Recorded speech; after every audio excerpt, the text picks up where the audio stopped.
Assalamualaikum warahmatullahi wabarakatuh. Di sini saya Aldi Firmansyah dengan NIM 217 dari kelompok keempat.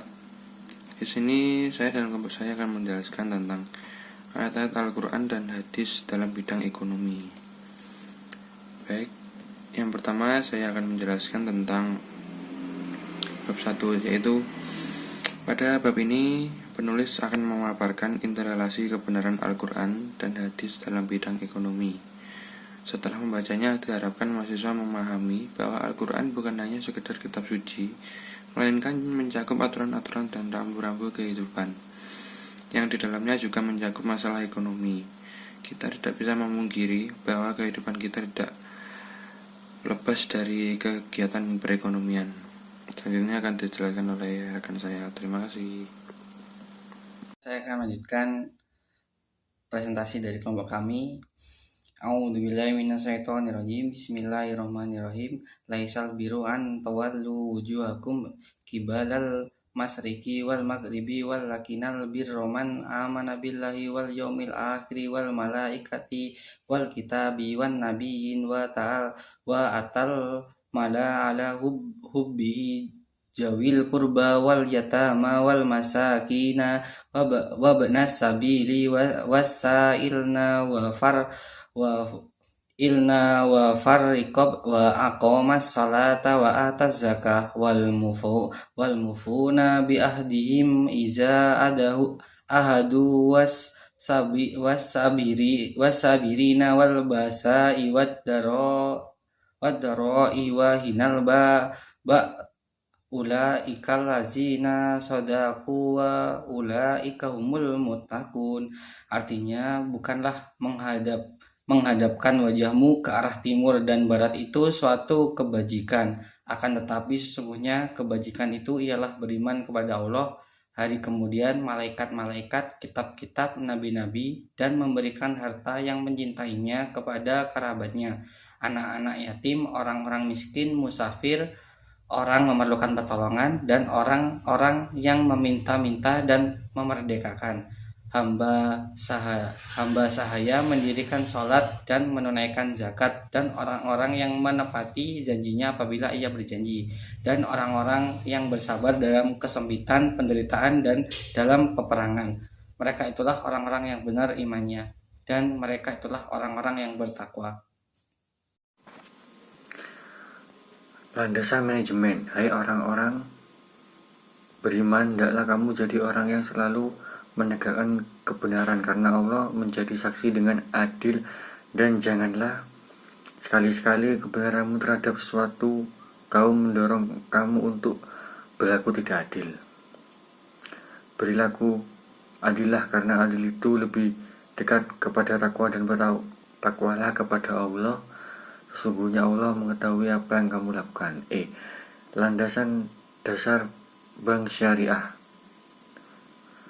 Sesungguhnya Allah menyuruh kamu menyampaikan amanat kepada yang berhak menerimanya, dan menyuruh kamu apabila mendapat hukum di antara manusia supaya kamu menetapkan dengan adil. Sesungguhnya Allah memberi pengajaran yang sebaik-baiknya kepadamu. Sesungguhnya Allah Maha pendengar lagi Maha melihat. Utang piutang. Dan tolonglah kamu dalam mengerjakan kebajikan dan takwa, jangan tolong-menolong dalam berbuat dosa dan pelanggaran, dan bertakwalah kamu kepada Allah, sesungguhnya Allah berat siksanya. Hadis-hadis yang berhubungan dengan ekonomi. Beberapa materi saya akan menjelaskan dengan contohnya. Yang pertama yaitu jual beli. Nah, dari Abi Hurairah RA dari Nabi SAW bersabda, janganlah dua orang yang jual beli berpisah sebelum keduanya saling meridhoi. Hadis riwayat Abu Dawud dan Tirmizi. Yang kedua yaitu riba.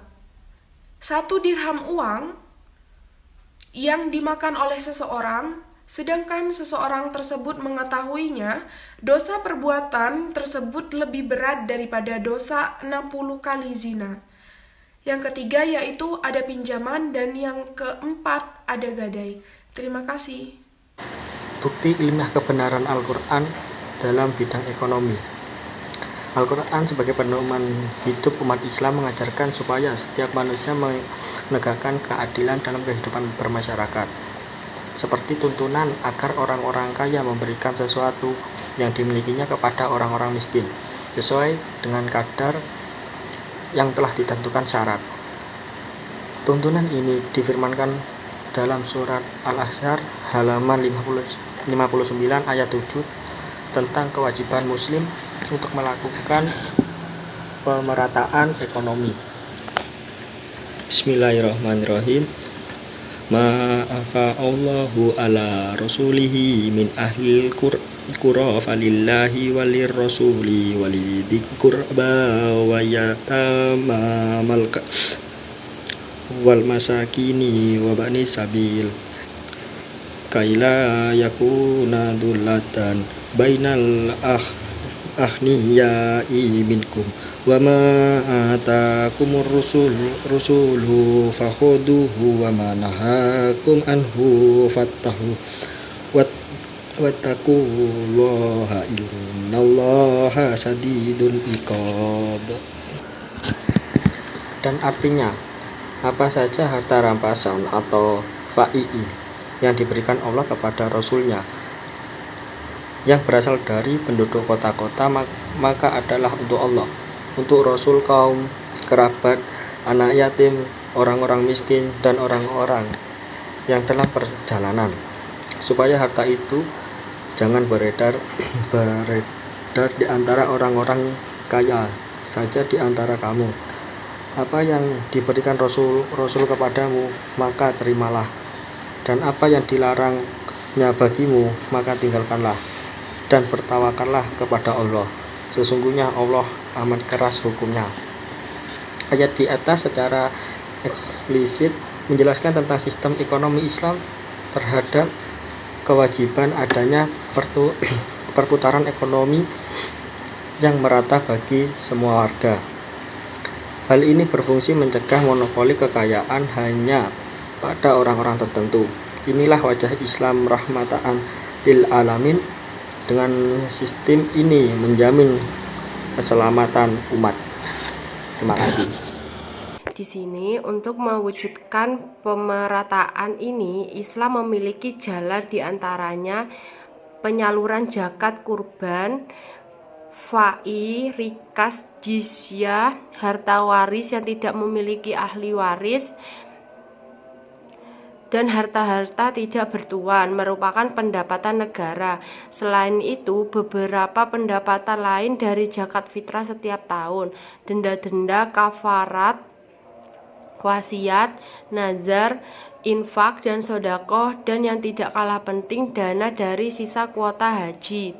Jika dikelola dengan manajemen profesional pemerintah atau institusi formal, penulis yakin dana tersebut dapat dialokasikan tidak hanya untuk kebutuhan insidental, tetapi lebih dari itu, sumber pendataan tersebut mampu mengatasi krisis ekonomi di negara dengan jalan subsidi tanpa harus memperbanyak hutang luar negeri. Kenyataan yang terjadi di lapangan, kenapa umat Islam sampai sekarang belum berdaya secara ekonomi, padahal secara formal kita sudah memiliki sumber dana abadi dan potensial. Alasannya adalah, pertama, belum dijumpai institusi yang serius dan profesional menangani aset tersebut, sehingga masyarakat masih ragu terhadap personal pengelolaannya.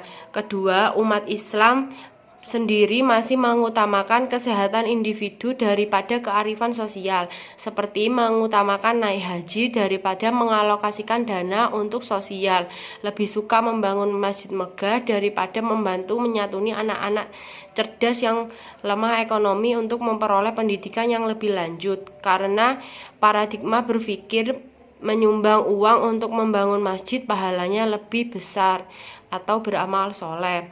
Inilah salah satu bukti kebenaran Al-Quran dalam bidang ekonomi yang terjadi di masyarakat. Selanjutnya akan dilanjutkan oleh teman saya. Assalamualaikum warahmatullahi wabarakatuh. Saya Nurul Ma'rifah dari kelompok 4 akan membacakan kesimpulan dari pembahasan teman-teman saya. Kesimpulan yang pertama adalah Al-Quran merupakan sumber hukum utama dan Al-Hadis sebagai sumber hukum kedua dalam Islam untuk menemukan penyesuaian permasalahan yang terjadi di masyarakat. Maka bidang ekonomi pun termasuk di dalamnya.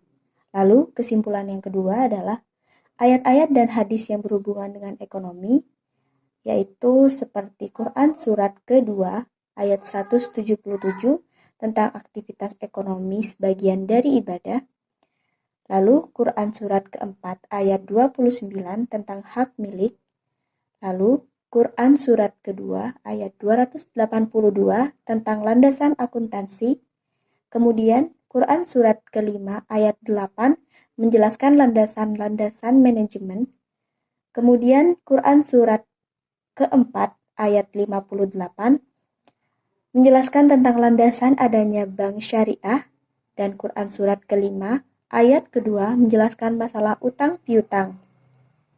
Lalu kesimpulan yang ketiga adalah sistem ekonomi Islam terdapat kewajiban adanya perputaran ekonomi yang merata bagi semua warga.